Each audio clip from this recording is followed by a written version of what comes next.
Hello students, this is Mustafa Ahmed Mirchawala from Mirchawala Sahab of accountancy. और कुछ business की बातें आपको सिखानी है आज। और एक बहुत हॉट इशू जो इस वक्त दुनिया में चल रहा है, आप जानते हैं कि नेटफ्लिक्स जो कि एक ऐसा शेयर था जिसकी शेयर प्राइस लास्ट 52 वीक्स में $700 के पीक पे गई थी और उसका 52 वीक्स ऑलमोस्ट $162, यानी कहाँ $700 से 162। और अभी जिस वक्त मैं वीडियो रिकॉर्ड कर रहा हूँ ये $187-182 के आसपास है। सोचें कितना 70% से भी ज़्यादा इसकी वैल्यू गिर चुकी है।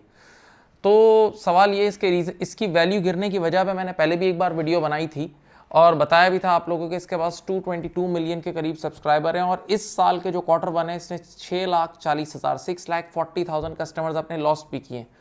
लेकिन स्टिल इसके पास ऑलमोस्ट 75 मिलियन यूएस और कनाडा की मार्केट का 75 मिलियन सब्सक्राइबर इसके पास हैं और 80 मिलियन लोग ऐसे हैं जो अभी भी केबल टीवी पे हैं। लेकिन कहते हैं कि उन 80 मिलियन जो केबल टीवी पे है ना, वो पासवर्ड शेयरिंग के थ्रू उसमें से बहुत बड़ी आवाम देख रही होगी, क्योंकि आपको पता है नेटफ्लिक्स का पासवर्ड भी शेयर होता है।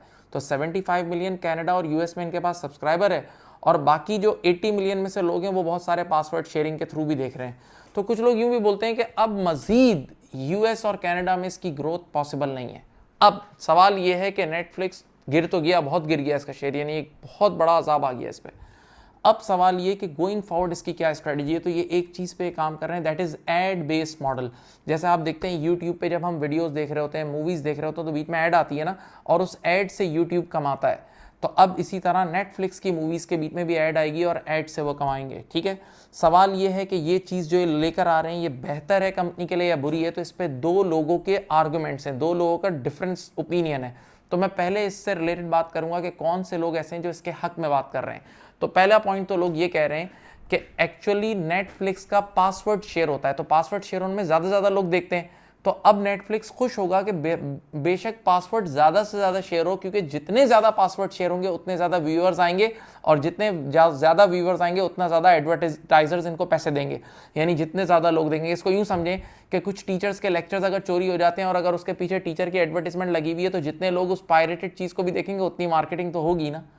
नंबर 2, सेकेंड पॉइंट ये है कि अब जब नेटफ्लिक्स एडवर्टाइजमेंट बेस्ड मॉडल पे आएगा तो अब ये अपनी प्राइस गिराएगा, क्योंकि वहां से एडवर्टाइजर से भी तो कमाएगा, तो इसकी प्राइस बहुत गिर जाएगी। जब प्राइस गिर जाएगी तो कहते हैं कि इंडिया में, मैंने पिछली वीडियो में बताया था कि इंडिया में इस वक्त डिज्नी हॉटस्टार बहुत ऊपर जा रहा है और वो अमेजॉन प्राइम, तो उसके साथ इसका कॉम्पिटिशन बहुत ज़बरदस्त, अच्छा कॉम्पिटिशन ये कर सकता है।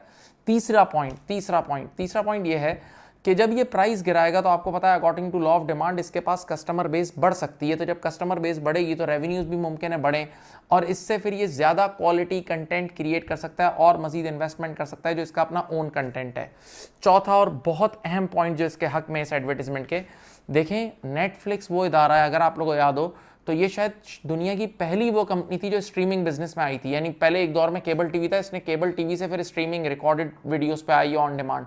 तो इसके पास एक लास्ट 10-12 साल का डाटा मौजूद है कस्टमर्स का, हमारे बिहेवियर्स इसको पता है कि मुझे क्या पसंद है, उसको क्या पसंद है, कौन किस टाइम पे देखता है, कितनी मूवी देखता है, इसको हर चीज़ पता है। तो जब ये वो वाला डाटा एडवर्टाइजर्स को देगा और उस हिसाब से जब एडवर्टीजमेंट होगी तो क्या ज़बरदस्त एडवर्टीजमेंट वाले इसको पैसे देंगे। अच्छा, पांचवा पॉइंट देखें, नेटफ्लिक्स का कुछ कंटेंट ऐसा है, आप देखते हैं मूवीज़, जैसे उनकी, मैं वो नाम भूल गया, जहन से निकल गया, कुछ उसकी ऐसे सीजन्स हैं नेटफ्लिक्स के जो उनका अपना ओन कंटेंट है जो किसी और ने कभी किसी और प्लेटफॉर्म पे अवेलेबल ही नहीं है। तो यानी वो उनकी मोनोपोली है। तो जब लोगों की एडवर्टाइजमेंट, जरा सोचें ना, जब बड़े बड़े ब्रांड्स की एडवर्टाइजमेंट उसमें चलेगी तो ब्रांड्स के लिए कितनी बड़ी बात होगी। आप यूं सोचें भाई, अगर आज मैं अपनी वीडियो बना रहा हूं तो मैं यूट्यूब पे भी डाल रहा हूं, मैं फेसबुक पे भी डाल रहा हूं, लिंक्डइन पे भी डाल रहा हूं, इंस्टा पे भी डाल रहा हूं, हर जगह, यानी मेरी वीडियो हर जगह अवेलेबल है। लेकिन नेटफ्लिक्स के कुछ ऐसा कंटेंट है जो सिर्फ नेटफ्लिक्स का अपना ओन कंटेंट है, वो सिर्फ नेटफ्लिक्स पे ही देखा जाता है। तो एक सॉर्ट ऑफ इसकी मोनोपोली हुई ना उसमें यार। जरा सोचें, जैसे स्क्विड गेम्स, हाँ मैं नाम भूल गया था, स्क्विड गेम्स, तो सिर्फ नेटफ्लिक्स का ही सीजन है। तो ये तो वो पॉइंट्स हैं जो इसके हक में है। अब कुछ लोग कहते हैं कि ना ना ना ना, ये नेटफ्लिक्स गलती कर रहा है, ये एडवर्टाइजमेंट बेस्ड मॉडल पे जाके गलती कर रहा है। इसका पहला आर्गुमेंट बहुत ज़बरदस्त आर्गुमेंट है। देखें अब क्या होगा, अब नेटफ्लिक्स 2 लेवल के आपको पैकेजेस देगा। पहला पैकेज देगा कि भैया आपको विद एडवर्टाइजमेंट पैकेज चाहिए, जिसमें आप जब उनकी मूवीज देखेंगे तो एडवर्टाइजमेंट आएगी, वो सस्ता होगा पैकेज। और एक होगा विदाउट एडवर्टाइजमेंट पैकेज, यानी आपको एडवर्टाइजमेंट नहीं आएगी और वो महंगा पैकेज होगा। जरा सोचें तो अब होगा क्या, जो कस्टमर्स नेटफ्लिक्स की हाई प्राइस पे कर रहे होंगे वो क्या सोच रहे होंगे जहन में कि यार हम इसलिए हाई प्राइस पे कर रहे हैं क्योंकि विदाउट एडवर्टीजमेंट हम कंटेंट देखेंगे। जबकि आज से पहले भी नेटफ्लिक्स महंगा था, आज से पहले भी अमेरिका में नेटफ्लिक्स सबसे महंगा था, जरा सोचें। तो उस टाइम लोग नेटफ्लिक्स की महंगी प्राइस इसलिए पे करते थे क्योंकि उनके जहन में ये होता था कि इसका कंटेंट क्वालिटी है, इसके जैसा कंटेंट किसी और के पास नहीं है। लेकिन अब वही लोग जो हाई प्राइस पे कर रहे होंगे वो ये सोचकर पे कर रहे होंगे हम विदाउट एडवर्टीजमेंट देखने के लिए कर रहे हैं। तो जरा सोचें लोगों की परसेप्शन इस ब्रांड के बारे में कितनी हिट होगी, यानी इससे ब्रांड इमेज कितना गिर सकता है, सोचें जरा। सेकंड पॉइंट ये है कि आज से पहले देखें नेटफ्लिक्स एडवर्टीजमेंट के काम में ही नहीं था, तो उसका काम क्या था, क्वालिटी कंटेंट क्रिएट करना, वो फोकस कर रहा था एक काम पे। अब जब ये एडवर्टीजमेंट वाले काम में आएंगे तो इनको कितना काम करना पड़ेगा, इनको एम्प्लॉयज़ की ट्रेनिंग और इनको एक कितने एडवर्टाइजर्स लाने होंगे, तो यानी मुमकिन है कि कंपनी अपनी प्राइमरी काम से भी डिस्ट्रैक्ट हो जाए। तीसरा एक और डिसएडवांटेज भी है कि भाई जब आप एडवर्टाइजर्स को लेकर आते हो, सीधी बात है, जब आप एडवर्टाइजर्स को लेकर आते हो तो एडवर्टाइजर्स की बात माननी पड़ती है जो आपको करोड़ों अरबों रुपए दे रहे हैं, तो वो आप पे इन्फ्लुएंस, आप पे हावी होना शुरू हो जाते हैं। मैं इसकी एक मिसाल देता हूं। कहते हैं कि एक TV channel, normal TV channel 25% कमाता है अपने सब्सक्राइबर्स से, जैसे केबल टीवी वालों से जो पैसे लेता है, और बाकी 75% वो एडवर्टीजमेंट के थ्रू कमाता है। मैं आपको इसकी एक मिसाल देता हूं। इंडिया में 2019 में जो इलेक्शन हुए थे ना, लास्ट इलेक्शन हुए थे, उस पर 25,000 crore Indian rupees, Pakistani rupees नहीं, 25,000 करोड़ इंडियन रुपीस खर्च हुए थे।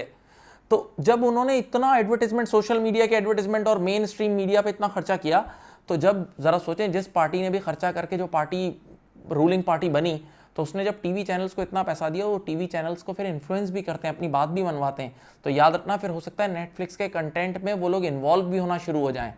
अच्छा, चौथा पॉइंट, ये जो लोग कहते हैं ना कि ये एडवर्टीजमेंट के हक में नहीं, उन्होंने एक बड़ा अच्छी एडवाइस भी दी है नेटफ्लिक्स को, वो बहुत ज़बरदस्त एडवाइस है। वो ये है कि it's better Netflix should not go for advertisement based model, बल्कि नेटफ्लिक्स को अपना ही जो ओन कंटेंट है, जैसे इसकी स्क्विड गेम्स वगैरह मूवीज है ना, वो दूसरे प्लेटफॉर्म को इसको लाइसेंस दे देना चाहिए और उससे लाइसेंस फी चार्ज कर ले।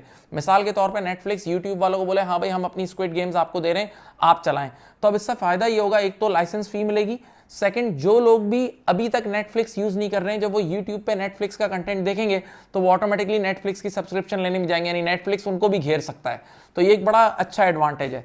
तो फाइनली मैं आपको ये बोलना चाहूंगा, देखें अब जब एडवर्टीजमेंट बिजनेस में आएगा तो इसका फिर कंपटीशन होगा फेसबुक और यूट्यूब से। ऑब्वियस सी बात है, ये कुछ ना कुछ एडवर्टाइजर्स तो फेसबुक और यूट्यूब वालों के भी खाएगा ना, दूसरे ब्रांड्स के भी खाएगा, तो उनकी तरफ से भी स्ट्रेटजी आएगी। अच्छा, मैं यहाँ चाहता हूँ कि आप लोगों का इनपुट क्या होना चाहिए, आपका क्या इनपुट है, आप कमेंट सेक्शन में लिखें। हो सकता है मैं इस पर एक नई वीडियो बनाऊँ, और जिसका कमेंट मुझे अच्छा लगेगा मैं उस पर लाइक और लव भी, यानी उसको हार्ट भी दूंगा।